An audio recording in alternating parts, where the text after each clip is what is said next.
আসসালামু আলাইকুম ভিউয়ার্স, আজকে দেখাবো আপনাদেরকে ফ্রিজের একটি কমন সমস্যা। এই ফ্রিজটা দেখতে একদম নতুন নতুন ফ্রেশ দেখা যাচ্ছে, কিন্তু ব্যবহারের কিছু অসতর্কতার কারণে ফ্রিজটা বডিতে দেখুন জং ধরে গিয়েছে। এই বডিটা শীট নতুন লাগানো হয়েছে, দেখুন এই যে জং ধরে গেছে।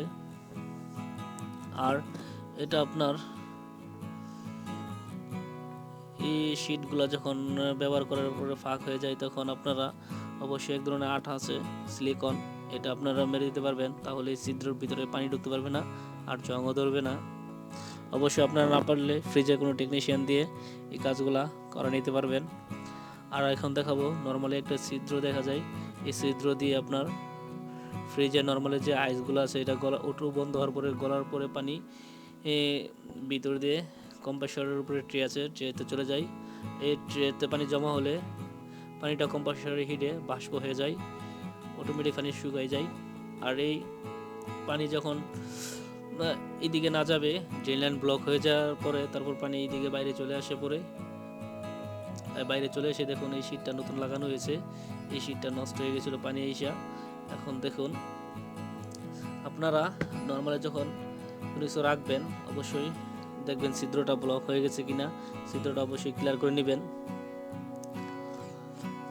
আর এই ফ্রিজটা দেখুন জং ধরে উপরে শীটটাও নষ্ট হয়ে গেছে ব্যবহারের অসতর্কতার কারণে।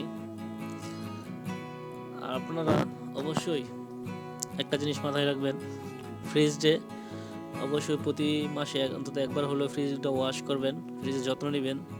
অবশ্যই ফ্রিজ ভালো সার্ভিস দিবে এবং ভালো চলবে, টেকসই বেশি হবে।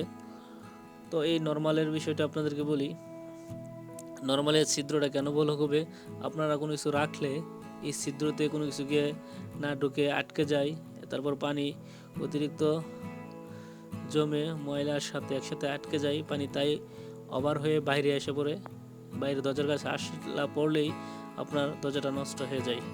অবশ্যই এই বিষয়টা আপনার মাথায়